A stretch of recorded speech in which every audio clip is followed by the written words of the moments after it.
A Icatu Seguros é a maior seguradora independente do Brasil, em vida, previdência e capitalização. Incentivamos milhões de pessoas a buscar proteção e a planejar um futuro ativo e seguro. Nossos produtos estão disponíveis em todo o território nacional, através de diversos parceiros comerciais e corretores credenciados. Conte com a segurança de quem administra e protege o dinheiro de muita gente. Gente que sabe que o futuro começa hoje.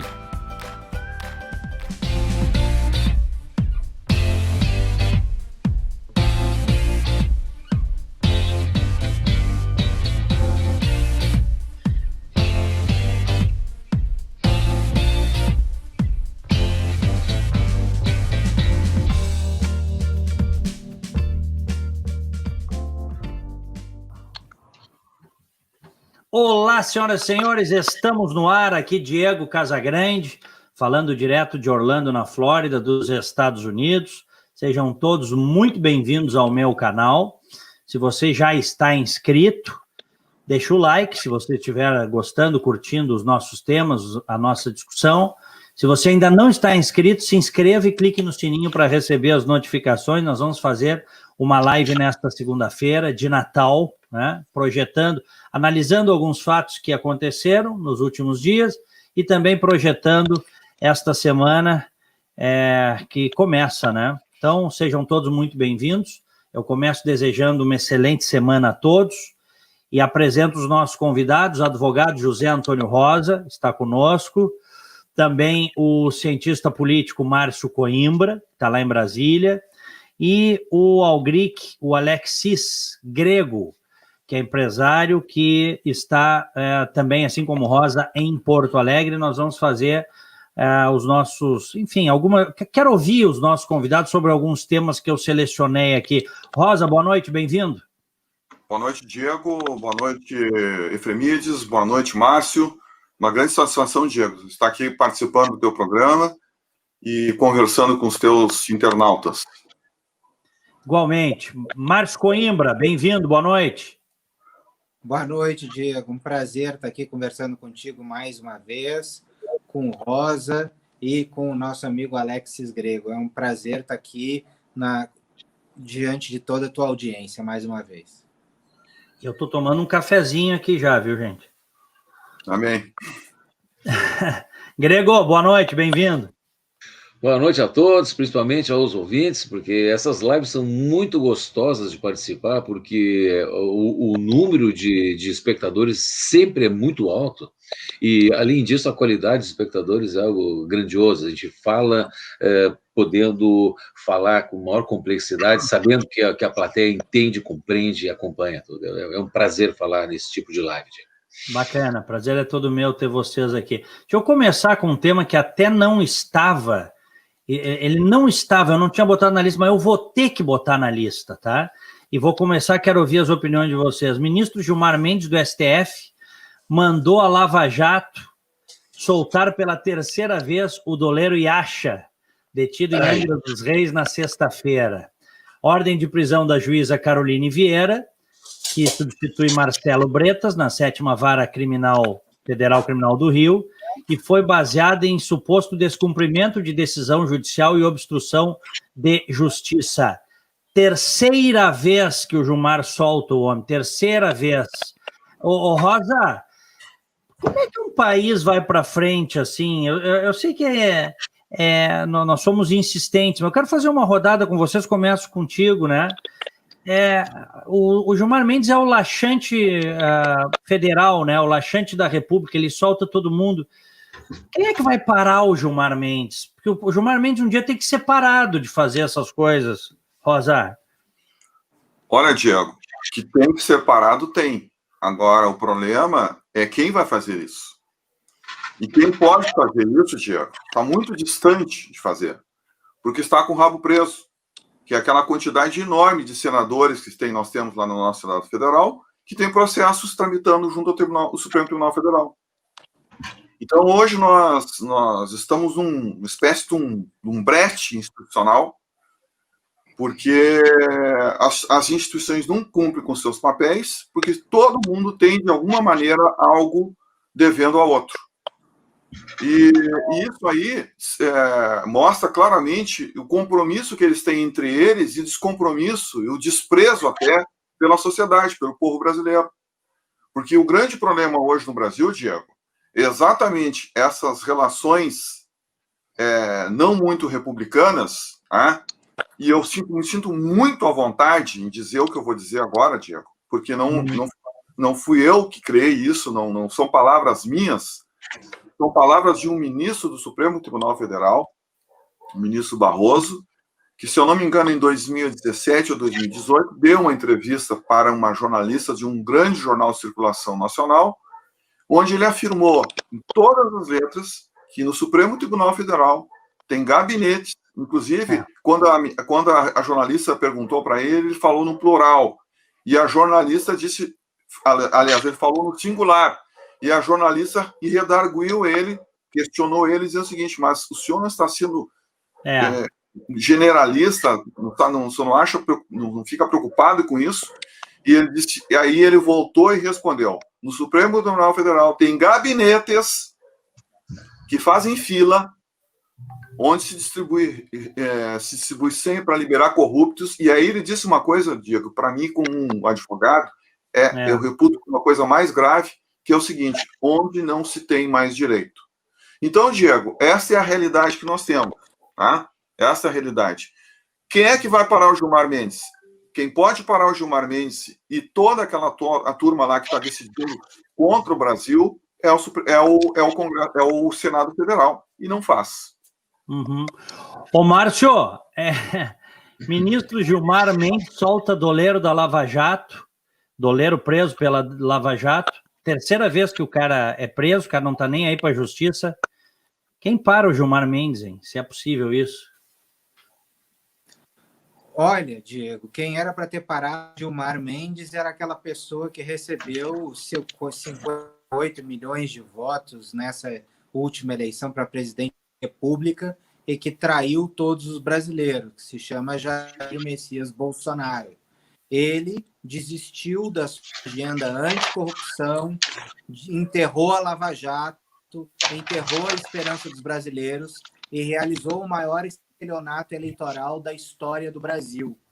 Porque ninguém que votou em Jair Bolsonaro imaginava que ele iria Cássio Marques para o Supremo Tribunal Federal, que haveria esse conluio, que haveria tantas pessoas em acordão, ninguém queria que ele fizesse um acordo com o Centrão, todo mundo imaginou uma nova forma de governar, todo mundo votou no antipetismo, e nós temos indicado um ministro para o Supremo, que é o Cássio Marques, que foi indicação também de Gilmar Mendes, né, com os votos do PT. Então, na verdade, a gente está diante do grande acordão que as pessoas estavam no passado querendo sempre dizer que quem estava fazendo era o Michel Temer, acabar com a sangria da Lava Jato, acabar com tudo aquilo. Não foi nem MDB que fez isso, não nem Romero Jucá, não foi Michel Temer, não foi ninguém que se esperava.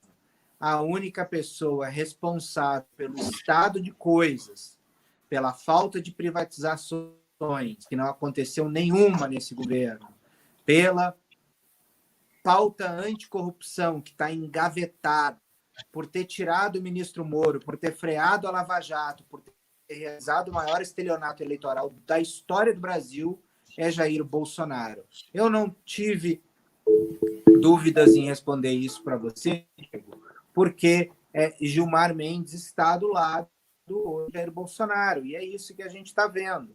É isso que a gente está vendo no Brasil hoje. Estamos vendo Jair Bolsonaro como parte do sistema. A pessoa que foi eleita para combater o sistema se aliou ao sistema. Então, acredito que aí está a origem de todos os problemas, porque partindo do Palácio do Planalto, nós imaginávamos que poderia vir mudança, mas não. A mudança não aconteceu e o sistema acabou tomando conta do Palácio do Planalto. Uhum. Algric, o Alex Grego, quem para o Gilmar Mendes e suas decisões sempre de beneficiar os bandidos, soltar os bandidos?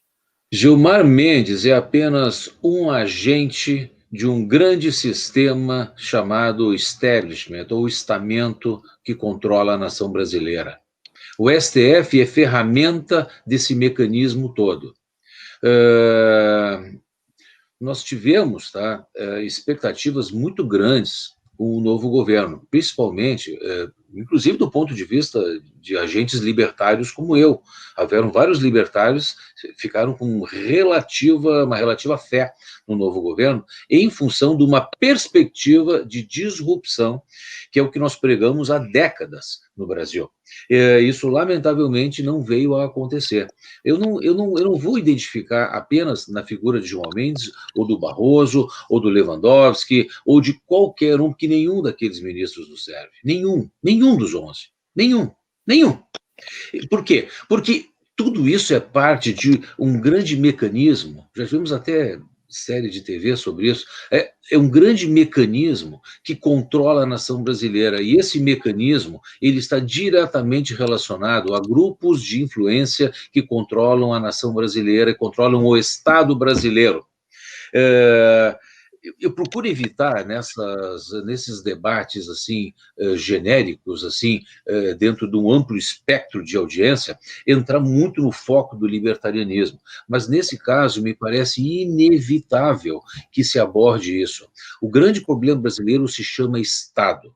Mesmo quando a gente tem alguma perspectiva com algum novo governo, a gente acaba se frustrando. Não é a primeira vez que nós nos frustramos com o governo, como agora com o governo Bolsonaro, como as políticas econômicas não realizadas do Paulo Guedes. Não é a primeira vez. Eu não tenho mais dedos nas mãos para contar quantas vezes a gente tenta acreditar e se decepciona. O sistema é muito mais forte. E o sistema, ele se resume numa análise chamada Estado brasileiro gigantesco. E todos esses grupos que compõem o Estado brasileiro, eles controlam o sistema. Mesmo quem tenta, tem que ter características kamikazes.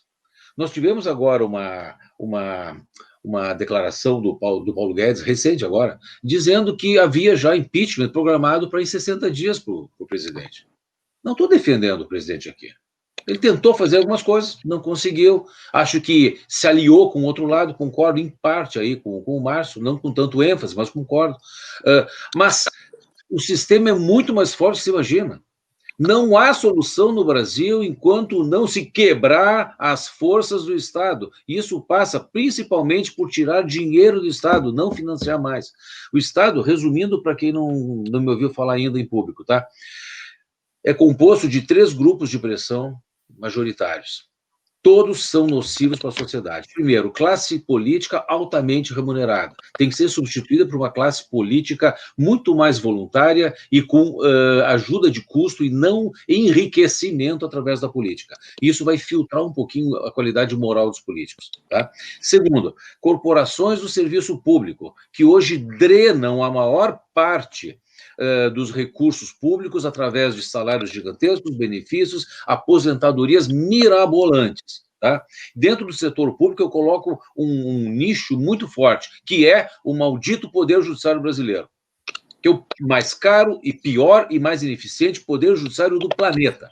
E ele dá lastro não só no STF, mas no STJ, nas cortes trabalhistas, nas varas de família, nos juizados de pequenas causas, na Defensoria Pública, no Ministério Público, e no Ministério Público do Trabalho é todo um gigantismo jurídico que trava o país e drena recursos gigantescos, não deixando acumular princípios de macroeconomia básicos, como criação de poupança interna, estímulo ao empreendedorismo, estímulo ao lucro, impostos menores para poder incentivar o empresariado e o pequeno empresário a trabalhar. Hoje não dá.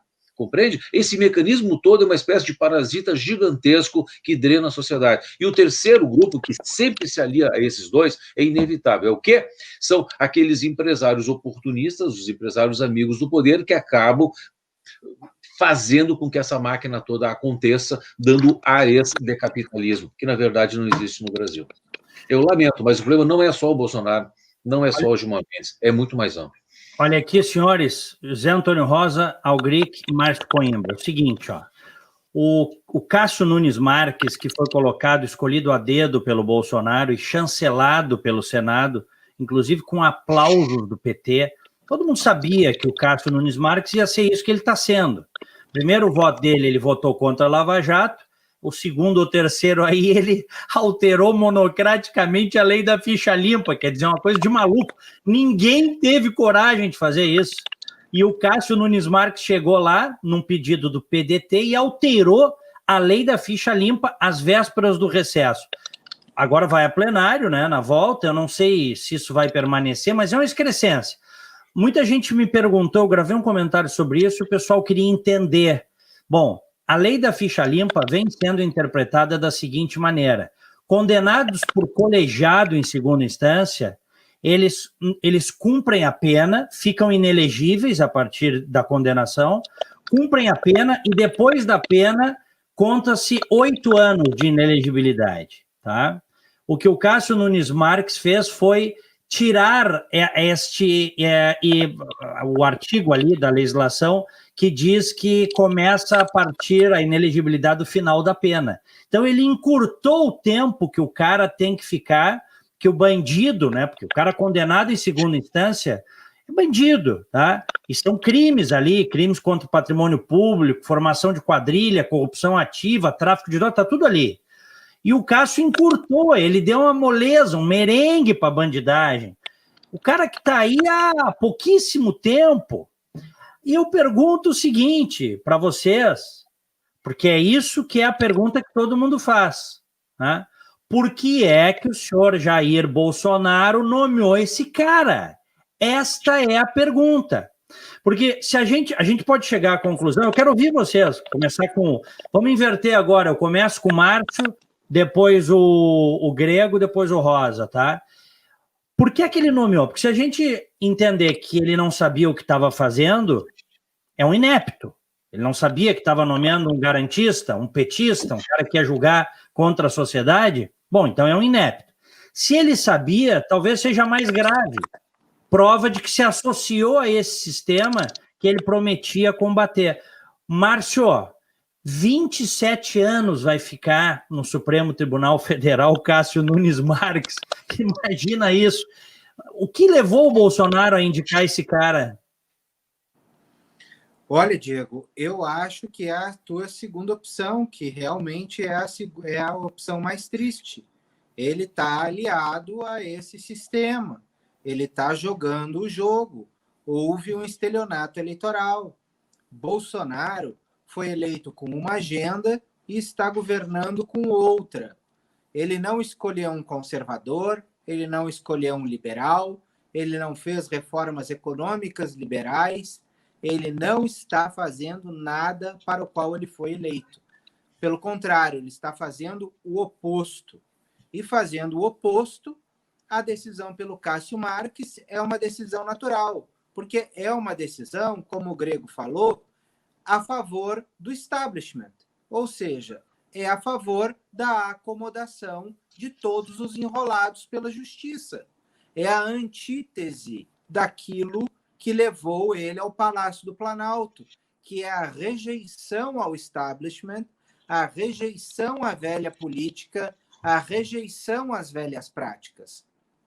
Agora, a pergunta que nós temos que nos fazer é: Bolsonaro sempre foi esta pessoa e nos enganou durante a campanha, ou ele mudou assim que ele chegou no poder, né? Eu deixo essa pergunta aí para os nossos colegas que vão depois vão falar depois de mim. Eu acho que a gente precisa responder essa pergunta, porque se ele não mudou, ele mentiu durante a campanha eleitoral, porque na verdade o Bolsonaro presidente não é o Bolsonaro candidato. E a gente precisa deixar isso muito claro. Por quê? Eu acredito que Bolsonaro, com as atitudes que esteja tendo, ele já perdeu a base lavajatista, já perdeu a base antipetista, já perdeu a base conservadora. Que base vai sobrar para o Jair Bolsonaro? É a base do auxílio emergencial? É a base petista? Porque este voto do auxílio emergencial era o voto que elegia o PT. É o voto do Bolsa Família. Agora é o voto do auxílio emergencial. O que será dessa popularidade do Bolsonaro sem esse auxílio emergencial? Vai lá para os seus 15%, 12%, quando ele não distribuir mais dinheiro? Porque o que ele está fazendo é isso, ele está comprando voto, comprando popularidade. Agora, isso precisa acabar. O Brasil votou para isso acabar. Nós não votamos em Jair Bolsonaro para ele indicar Cássio Marques ao Supremo Tribunal Federal. Se ele indicou, e se ele já vinha pensando num nome como esse, tempos atrás, ele cometeu um estelionato eleitoral. E isso precisa ficar muito claro para todo mundo aqui.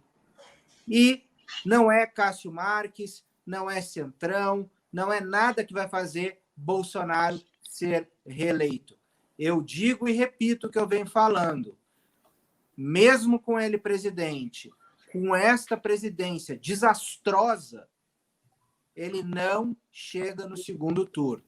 Mas até lá vai ter muito arranjo, vai ter muito jogo e vai ter muito Cássio Marques suspendendo lei da ficha limpa e coisas mais importantes que a moralidade brasileira conseguiu fazer que entrasse nessa nossa agenda nos últimos anos. Eu espero que as pequenas conquistas que nós tenhamos conseguido com a Lava Jato não sejam colocadas todas na lata do lixo em função de uma situação esdrúxula de um presidente que cometeu estelionato eleitoral.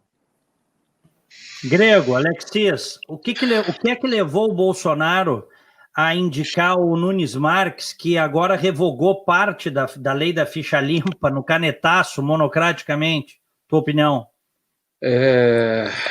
Bom, é mais ou menos na linha do que eu tinha dito antes. Eu vejo que, lamentavelmente, o presidente, ele vergou ante o sistema. Isso não significa que ele tenha necessariamente mudado alguns princípios de campanha que ele desejava implantar. Aí nós vamos entrar no nível de fé, de crença, de apoio que cada eleitor vai ter em relação ao senhor Bolsonaro ou não. Algumas pessoas, eu tenho muito contato com vários grupos assim de influência política, alguns deles entendem que Bolsonaro continua com esses princípios, mas se viu forçado, por uma questão de sobrevivência política pessoal, a ceder um pouco, ou muito, né, e tentar acomodar isso. Outros entendem que se ele indicasse qualquer outro magistrado para o Supremo que fosse disruptivo e rompesse, essa pessoa não seria aprovada pelo Senado e não adiantaria nada. Outros entendem de um ponto de vista mais próximo do que o Márcio expressou, que Bolsonaro completamente se vendeu ao sistema. No meu modo de ver, eu acho que Bolsonaro se acomodou ao sistema ante a impossibilidade aparente de vencer o sistema. Agora, julgar se é a única opção possível, se poderia brigar como um grande cavaleiro que a gente esperasse que o Lula rompesse, é difícil julgar. Eu não sei até que ponto ele teria poder para realmente conseguir ou não. Não me sinto apto a fazer esse julgamento. De qualquer forma, eu não vejo essa decadência eleitoral de popularidade do Bolsonaro em níveis tão baixos quanto o Márcio vê. Eu acho que o potencial hoje do Bolsonaro, inclusive com essa acomodação com o Centrão, mantém ele bastante viável e politicamente forte para sim ir para o segundo turno. E aí vai depender de quem vai para o segundo turno com ele. Se for um candidato de esquerda, que é possível, né? Nós vimos que a esquerda não está morta, né? Nas eleições de agora nós vimos que eles têm força ainda, e não é pequena. Se for contra um candidato de esquerda, Bolsonaro ganha e é reeleito. Se for contra um candidato de centro, tipo Dória, que é o mais provável, aí é difícil prever.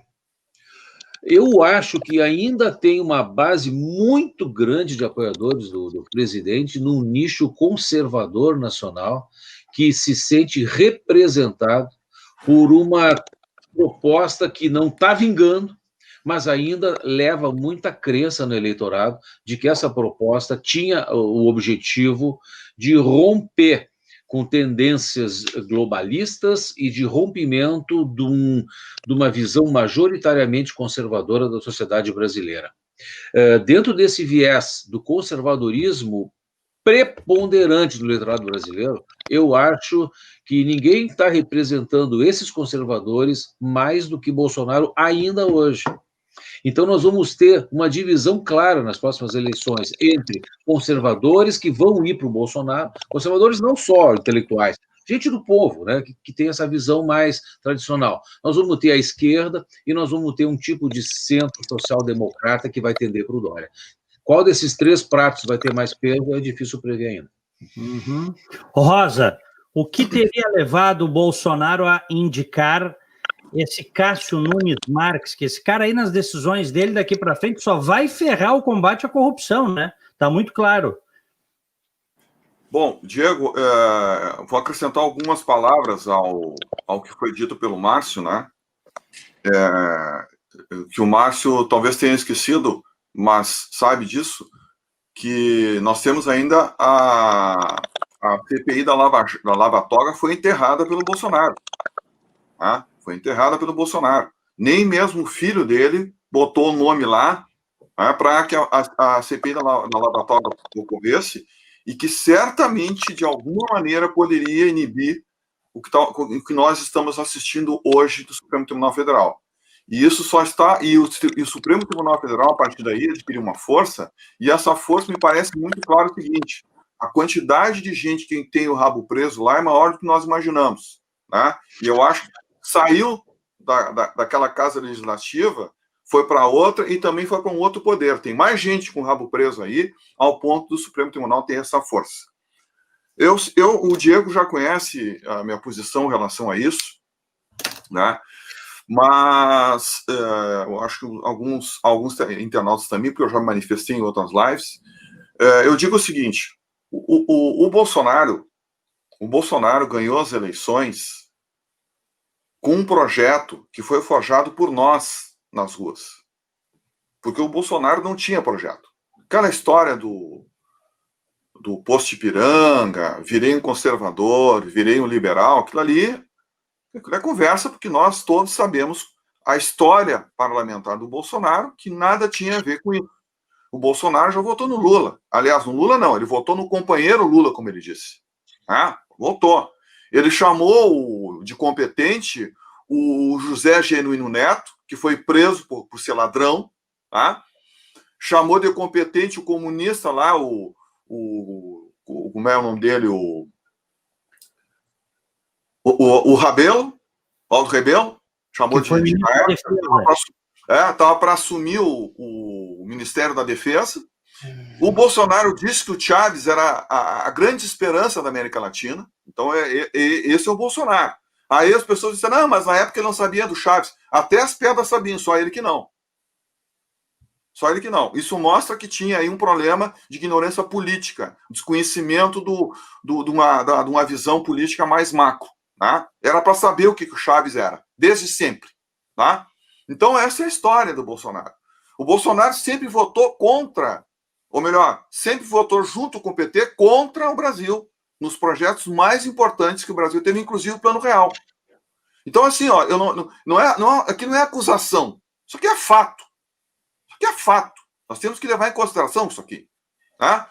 Mas por que nós apostamos no Bolsonaro?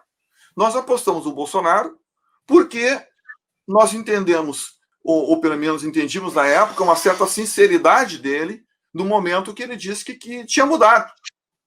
Que tinha um projeto que ele queria ia deixar para o posto Ipiranga lá cuidar da área econômica para fazer as reformas, né? Ia também ouvir o que as ruas tinham dito naquela oportunidade sobre a questão de preservação de alguns valores nacionais, né? E aí ele se tornou um conservador. Então, foi nisso que nós votamos. Porque o projeto fomos nós que forjamos nas ruas durante praticamente 3 anos. Né? Se contarmos ali de 2014, né? Fomos nós nas ruas. Porque até então o Bolsonaro nunca apareceu. Nem nas manifestações nós vimos o Bolsonaro. Não era só o Bolsonaro, nós não vimos político nenhum nas ruas. Nós não tivemos apoio de ninguém. Nem mesmo da imprensa nós tivemos apoio. Né? E os políticos muito menos. Estavam todo mundo ali esperando. Né? Tanto é verdade que ninguém assumiu esse projeto das ruas. Somente o Bolsonaro. E o Bolsonaro foi eleito porque nós elegemos ele. Não foi propaganda política. Ele gastou, sei, R$1 milhão de reais, enquanto o Alckmin gastou quase 70 milhões. Então fomos nós que saímos às ruas com verde e amarelo, que elegemos o Bolsonaro. Na esperança de que aquele velho Bolsonaro tinha se tornado o novo Bolsonaro, com valores, com projetos realmente do novo Brasil. E nós apostávamos nisso. Mas, logo em seguida, apareceu o verdadeiro Bolsonaro. Eu não sei que Bolsonaro é esse, mas não foi aquele das eleições. Não foi aquele da campanha. Não foi aquele do posto de Ipiranga.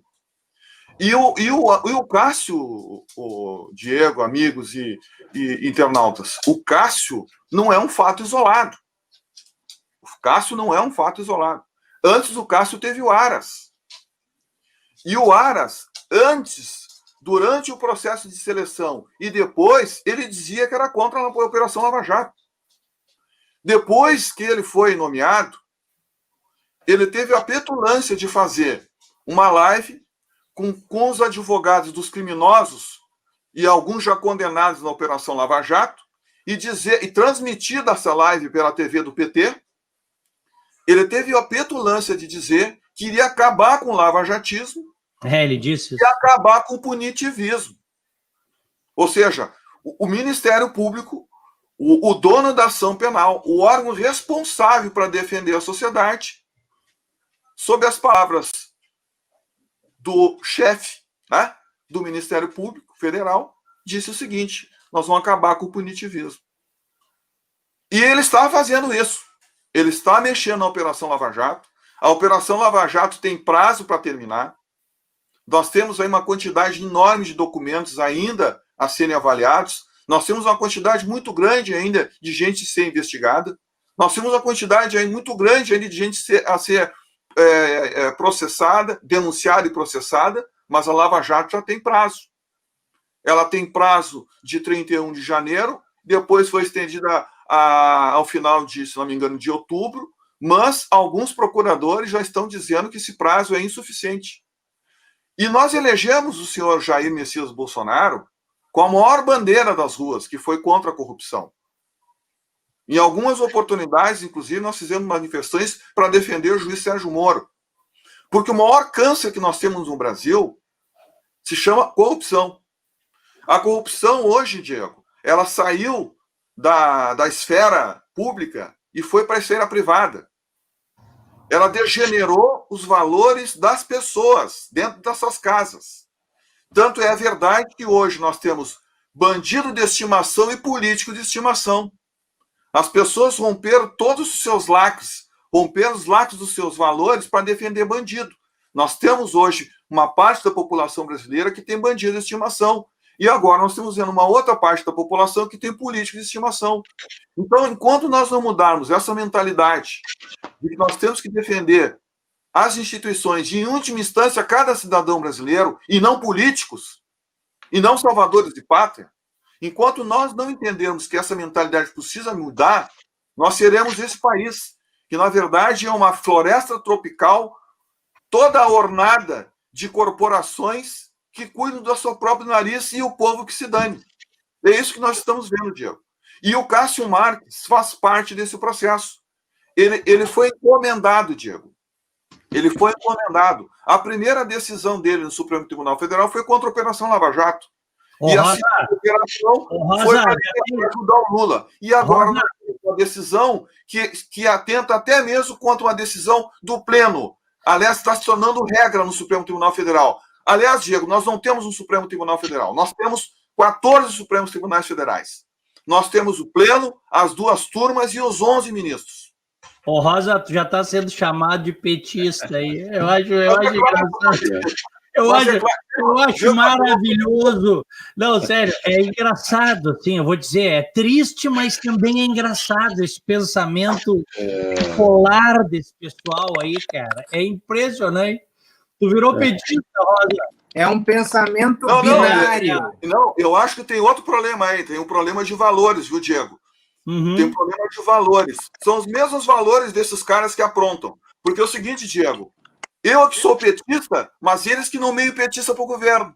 É, claro, lógico. Eu que sou petista, mas quem nomeia petista são eles. Dão os maiores cargos da República, os mais estratégicos para os petistas, e eu que sou petista. Olha aqui, Diego, eu não vejo nenhum problema em um governo tentar buscar alianças e até usar essas emendas aí que estão na Constituição, agora que é uma vergonha, que para mim isso aí é uma corrupção legalizada, né? Essas emendas impositivas, eu não vejo nenhum problema, tá? A gente tapa o nariz e toca para frente. Agora, esse tipo de acordo que o Bolsonaro está fazendo com o Centrão já é criminoso. Eu sei que no Centrão, e o Márcio sabe disso, tá? No Centrão não é de um todo ruim. Tem bons políticos dentro do Centrão. Mas o Diego e amigos, o Bolsonaro procurou a fina flor, entendeu? Procurou a escória, procurou o chorume, ele procurou o quadrilhão do PP, que esteve junto com o PT roubando o Brasil. Ele escolheu essa escória, essa escumalha para fazer acordo, Diego. Aí eu que sou petista, eu que sou esquerdista. Vamos o Grego, depois o Márcio. Fala, Grego. Eu queria fazer aí um contraponto, aí a brilhante explanação aqui do querido Rosa. Olha só, eu noto que houve aí uma defesa da tese de que o maior problema brasileiro é a corrupção. Eu vou olhar esse aspecto por um outro ângulo, sabe? Às vezes a gente olha do outro lado, assim, para enxergar com outra visão. Na minha opinião, corrupção não é problema, corrupção é consequência. Eu tenho discussões imensas com muitos debatedores, assim, onde eu digo que a única forma de acabar com a corrupção é retirando o dinheiro do Estado. Até que nós entreguemos ao Estado um dinheiro suficiente, não mais do que isso, para atividades essenciais de Estado, e ainda assim nós teremos corrupção, mas será uma corrupção pequena, proporcional ao menor volume de dinheiro que nós nele colocamos. Ou seja, o ponto nevrálgico, o ponto primal que vem por trás de toda essa análise nós temos que diminuir a nossa fé no Estado. Diminuir a crença de que o Estado é um agente de boa índole que vai proporcionar um sistema de sociedade garantido e funcional e ético e correto. Essa é uma visão, me parece, utópica, uma visão de Poliana.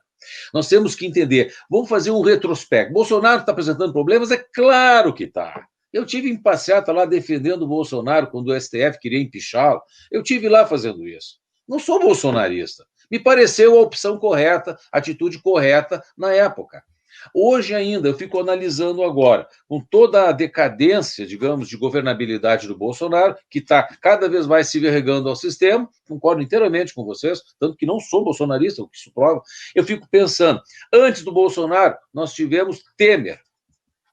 Alguém acha que Temer não é corrupto? Antes nós tivemos Dilma. Não preciso nem comentar. Antes tivemos Lula, que é o rei dos ladrões. Antes nós tivemos FHC, que... Poxa, tem gente que acha que as privatizações foram boas, também acho, mas não naquele modelo, né? Não no modelo que foi feito. E nós sabemos que o governo FHC plantou sementes para o governo Lula. Será que Bolsonaro foi pior que FHC? Vamos ver. Collor foi empichado por corrupção. Antes foi Sarney.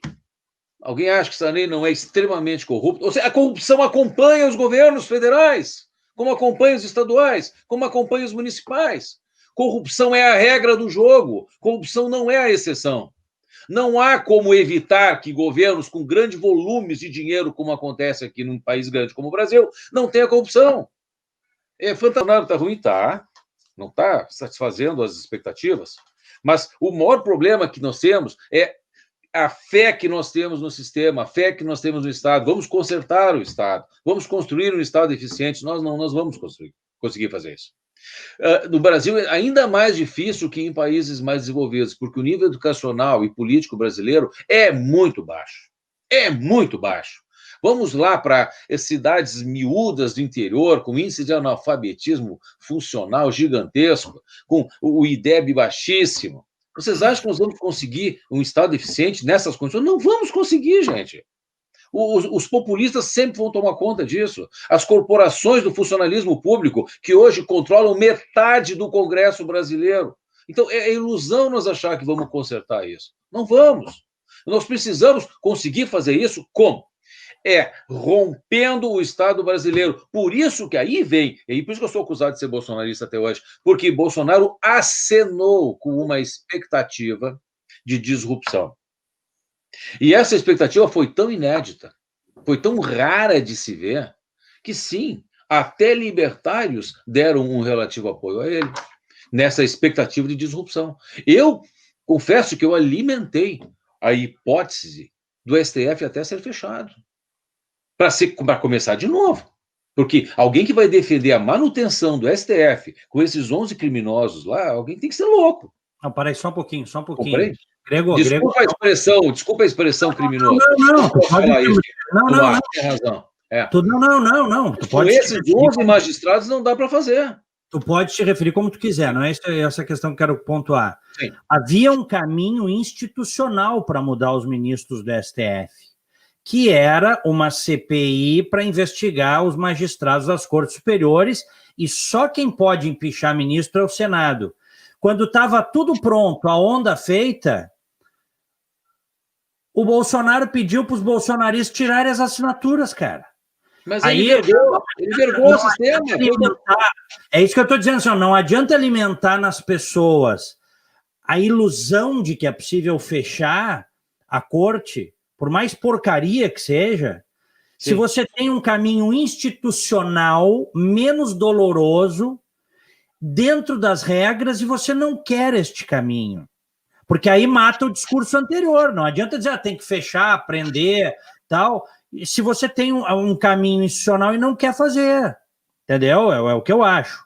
Mas eu não sei se tu concluísse, que eu quero passar para o Márcio também. Eu concordo muito bem com o teu contraponto, e esse é o ponto que gera um certo desânimo com o governo Bolsonaro, porque a gente esperava que ele forçasse mais antes de vergar, ele fosse mais incisivo, mas não foi.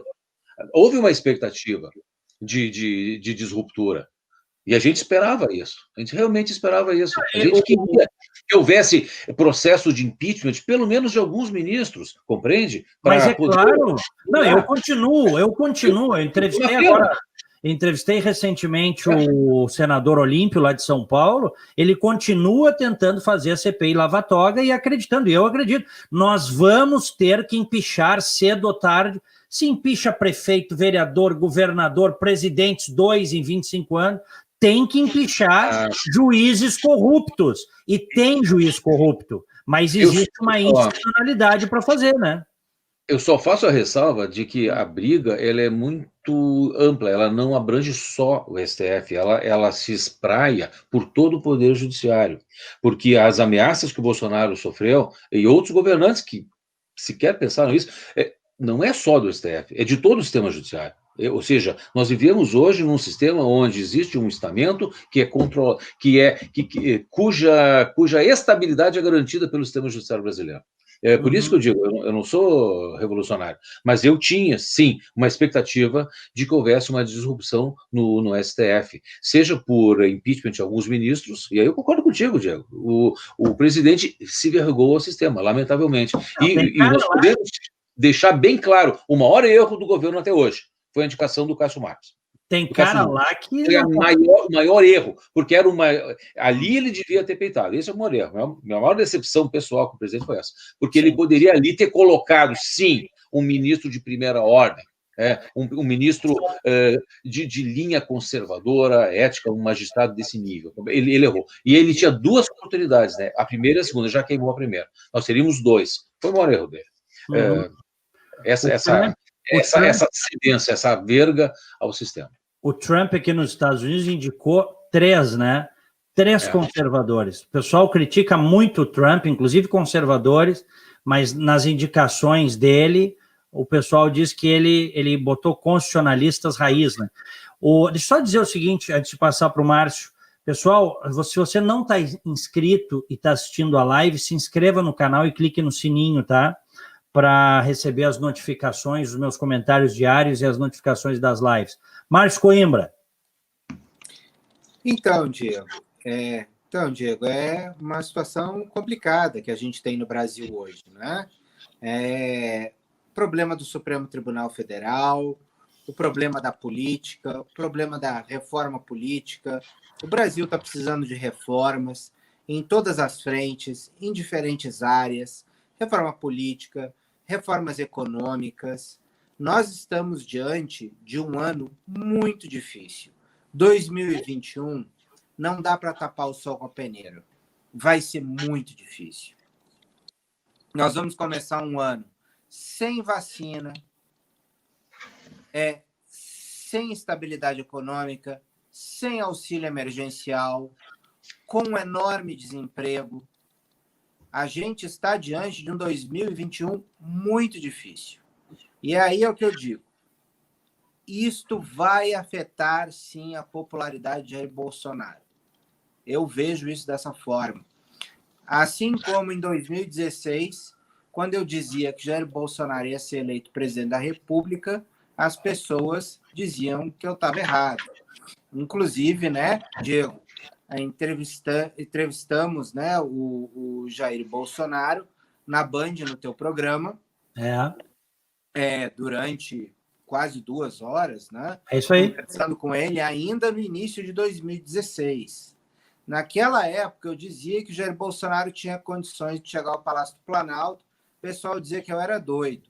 Porque o Jair Bolsonaro, ele conseguia trazer em torno de si, ele conseguia surfar, na verdade, uma onda em torno de si, que era uma onda que vinha se formando no Brasil e que ninguém conseguiu ler. É uma onda que eu costumo repetir, que acontece a cada 30 anos. A cada 30 anos a gente tem um outsider, um insider, na verdade, que se veste de outsider e se vende como a renovação do sistema. E essa gente geralmente não termina bem. Collor não terminou bem, Jânio não terminou bem. A exceção à regra, se você for pensar em termos de governo, mas não de vida, foi Getúlio. Mas também não terminou bem lá na frente. Ou seja, quando a gente passa por essas mudanças profundas na sociedade brasileira, nós sempre estamos diante de uma eleição onde a gente vai resetar o sistema político nacional. É isso que o eleitor quer. Por isso que eu dizia sempre que a eleição de 2018 ela foi uma repetição da eleição de 1989.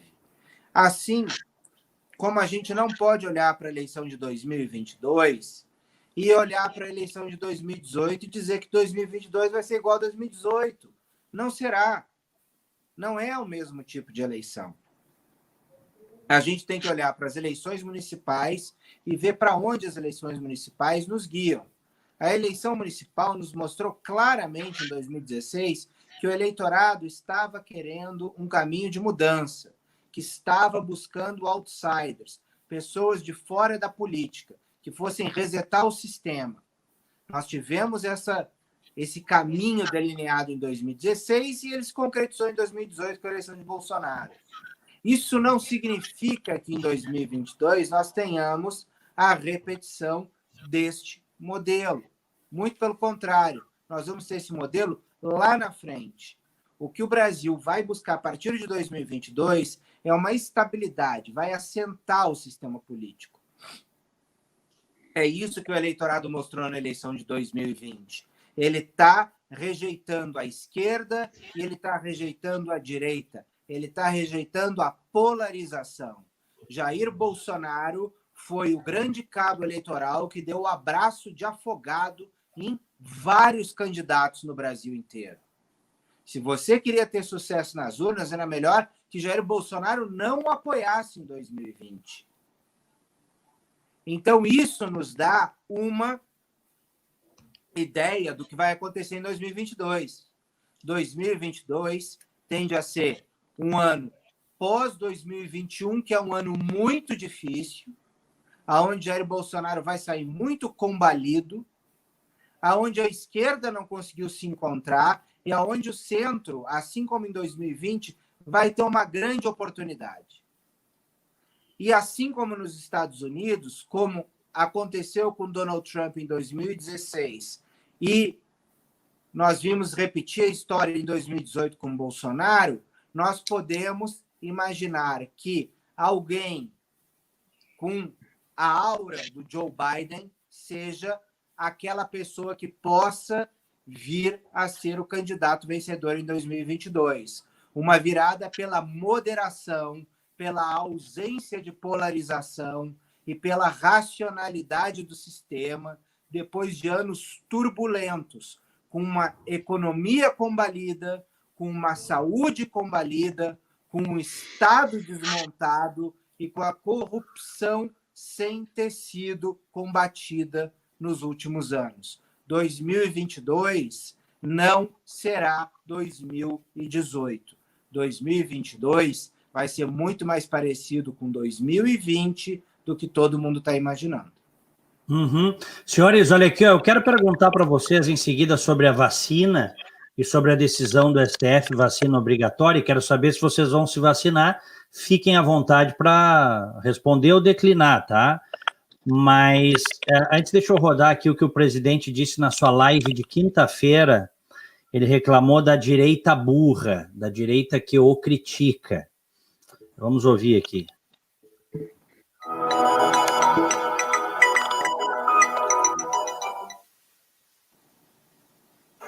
O que o pessoal fez com o Marco? Porrada nele o dia todo. Porrada nele.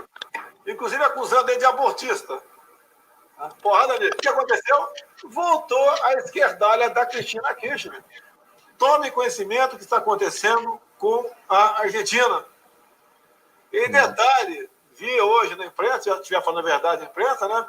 Está lá o Fernandes, o presidente, e a Cristina Kirchner vão agora, Damares, legalizar o aborto na Argentina. Dando tanta porrada no Macri, chamada de tudo quanto é coisa. Tá aí, povo argentino, lamento, não, que vocês merecem. Aí. Agora, se tem alguém melhor do que eu, que tem por aí, esse cara tem que aparecer, pô. Tem milhares de pessoas melhor do que eu. E melhor que vocês também. Centenas de milhares de pessoas. Agora tem que aparecer, pô. Ter coragem de disputar uma eleição. Fazer campanha, como eu fiz, né? Sem recursos, sem nada, é acreditando no povo, o povo acreditando em mim. Agora, alguns tentam, não é infiltrado da esquerda, como o pessoal diz aqui nas mídias sociais muitas vezes. Não é petista, é gente da direita mesmo. Essa direita burra. É moleque fedelho, né? Cheirando ainda fralda, né? Tem fralda ainda. Que quando eu entrei, eu participei da luta armada em 70, lá no Vado Ribeiro, do lado do Exército Brasileiro, deixar bem claro. O pai de vocês nem tinha nascido ainda. Direita burra que critica ele. O chapéu serviu para alguém ou não? Serviu para ele, né? Porque quem está nomeando o petista é ele, não sou eu. Que direita burra é essa? A direita burra é a dele. Porque ele que está nomeando o petista. Ele está falando da guerrilha, por exemplo, toda essa turma aí, eles já eram bandidos naquela época e depois foram para um partido chamado Partido dos Trabalhadores. E continuaram praticando crimes que foram para a cadeia. Tá? Pois ele votou nessa gente, viu? Ele votou. É bom que o nosso internauta aqui saiba. O Bolsonaro votou no Lula. E ele, no primeiro turno, votou no Ciro Gomes. Votou no Ciro Gomes no primeiro turno, depois votou no segundo turno, votou no Lula. E ele está lá, tem um vídeo, ele disse... Aliás, não foi no Lula. Ele votou no companheiro Lula. Ele se considera companheiro do Lula. Então a esquerda burra é dele, porque ele, na mesma linha ele nomeou Aras, um petista, que fez festa para o Zé Dirceu, fez festa na casa dele para o Zé Disseu, para o Rui Falcão, ou seja, para toda a turma lá do PT que organizou essa quadrilha, ele fez festa. Ele faz parte da esquerda burra. E aí, não contente, ele nomeia para o Supremo Tribunal Federal, indica para o Supremo Tribunal Federal um sabujo de petista aliado ao quadrilhão do PP. Ele faz parte da esquerda burra, da direita burra. É essa direita burra aí que nós não queremos mais. É essa direita burra que se diz inteligente e nomeia petista. É contra isso que eu me manifesto. Eu acho que ele faz parte tanto da direita burra quanto da esquerda burra também. É, exatamente. Né? Porque se tem alguém infiltrado, na verdade é isso, Márcio, tu tem razão. Não somos nós.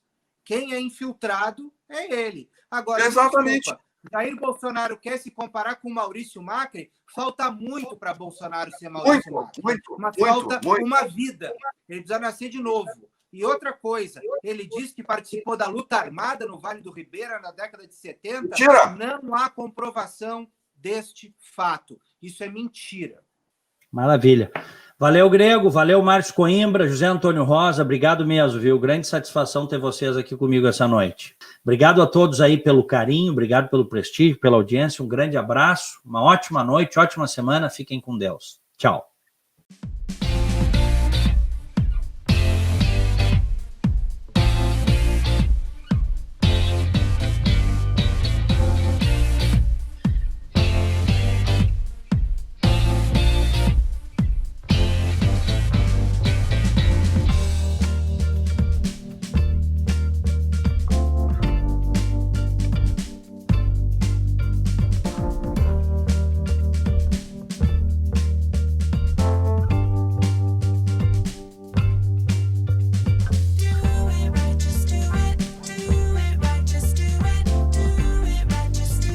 Icatu Seguros é a maior seguradora independente do Brasil em vida, previdência e capitalização. Incentivamos milhões de pessoas a buscar proteção e a planejar um futuro ativo e seguro. Nossos produtos estão disponíveis em todo o território nacional através de diversos parceiros comerciais e corretores credenciados. Conte com a segurança de quem administra e protege o dinheiro de muita gente. Gente que sabe que o futuro começa hoje.